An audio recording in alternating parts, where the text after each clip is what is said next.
दोस्तों, लोग अक्सर ये गलती भी करते हैं कि the cat jumped from the table, the baby fell from the bed, leaves are falling from the tree. ये तीनों ही सेंटेंसेस गलत हैं, क्योंकि जब कोई चीज़ किसी सतह यानी सरफेस से अलग होगी तो ऐसे में हम प्रेपोजिशन के रूप में ओ डबल एफ ऑफ का यूज करेंगे, ना कि फ्रॉम का। तो इसलिए इन सेंटेंसेस का सही रूप होगा the cat jumped off the table यानी बिल्ली टेबल से कूदी, the baby fell off the bed यानी बच्चा बिस्तर से गिरा, leaves are falling off the tree यानी पेड़ से पत्ते गिर रहे हैं, he picked a pen from the table उसने टेबल से एक कलम उठाया। जब कोई किसी स्थान जैसे शहर, गांव, राज्य यानी स्टेट्स से दूर हो रहा हो या अलग हो रहा हो तो हम प्रेपोजिशन के रूप में फ्रॉम का प्रयोग करेंगे। जैसे ही अराइव्ड फ्रॉम मुंबई यस्टरडे या I came from my village last night. और दोस्तों, अब हम प्रेपोजिशन के तौर पे डिस्कस करेंगे फॉर और सिंस को। तो ध्यान रखिएगा, फॉर या सिंस का प्रयोग कॉन्टिन्यूअस टेंस में कभी नहीं होगा, बल्कि इनका यूज परफेक्ट या परफेक्ट कॉन्टिन्यूअस टेंस में ही होगा। जैसे वे लोग सुबह से खेत में काम कर रहे हैं, तो इसके ट्रांसलेशन के तौर पे अगर हम ये कहें कि they are working in the field since morning, तो ऐसा कहना बिल्कुल ही गलत होगा, चूंकि वे लोग सुबह से काम कर रहे हैं, यानी काम पास्ट में शुरू होकर प्रेजेंट में कंटिन्यू है। इसका मतलब ये प्रेजेंट परफेक्ट कॉन्टिन्यूअस टेंस है, जिसके मुताबिक इसका ट्रांसलेशन होगा they have been walking in the field since morning. ध्यान रखिएगा कि सिंस का प्रयोग पॉइंट ऑफ टाइम के साथ किया जाता है।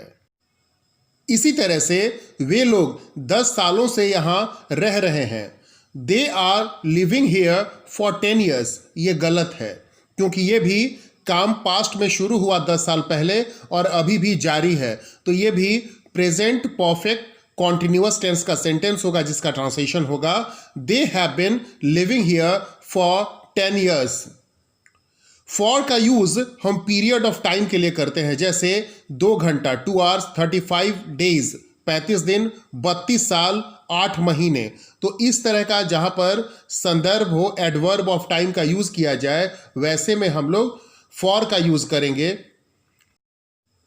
दोस्तों, बाई का मतलब द्वारा होता है, ये तो सभी लोग जानते हैं, लेकिन बाई का प्रयोग किसी के बगल में या बिसाइड के अर्थ में भी किया जाता है, एक प्रेपोजिशन के तौर पे। जैसे I was scolded by my mother, मुझे मेरी माँ के द्वारा डांटा गया। लेकिन साथ ही साथ हम ऐसे भी कह सकते हैं Rakesh was sitting by the wall, यानी राकेश दीवार के बगल में बैठा था। अगला सेंटेंस है the old woman was sitting by fire, वह बूढ़ी औरत आग के बगल में बैठी थी। बाई, बिसाइड और नेक्स्ट टू तीनों बगल में के अर्थ में यूज होते हैं। अगला सेंटेंस है राधा मेरे घर के बगल में रहती है, राधा लिव्स बाई या फिर नेक्स्ट टू या फिर बिसाइड माई हाउस। दोस्तों, अभी हम एक बहुत इंपॉर्टेंट सिचुएशन का प्रेपोजिशन डिस्कस करने जा रहे हैं। ध्यान रखिएगा कि पर्व, त्योहार या फिर किसी अवसर के दिन के लिए हम प्रेपोजिशन के तौर पर एट का प्रयोग करते हैं। जैसे I will come home at Diwali, मैं दिवाली के दिन घर आऊंगा। Ramesh will meet me at Holi, Ramesh Holi के दिन मुझसे मिलेगा। They will go to church at Christmas, वे लोग क्रिसमस के दिन चर्च जाएंगे। जबकि सप्ताह के किसी दिन या महीने की किसी तारीख के लिए प्रेपोजिशन के तौर पर ऑन का प्रयोग होगा। जैसे ही केम हियर ऑन मंडे, वह यहाँ सोमवार को आया। India became independent on 15th अगस्त। और हमारा अगला प्रेपोजिशन है ओवर वर्सेस अबव। ओवर का प्रयोग हम तब करेंगे जब एक चीज़ किसी दूसरी चीज़ के ठीक ऊपर हो। जैसे the fan is over my head, पंखा मेरे सिर के ऊपर है। जबकि अबव का प्रयोग हम तब करेंगे जब कोई एक चीज़ की ऊंचाई किसी दूसरी चीज़ से ज़्यादा हो, लेकिन ये ज़रूरी नहीं कि दोनों एक दूसरे के ऊपर या नीचे हों।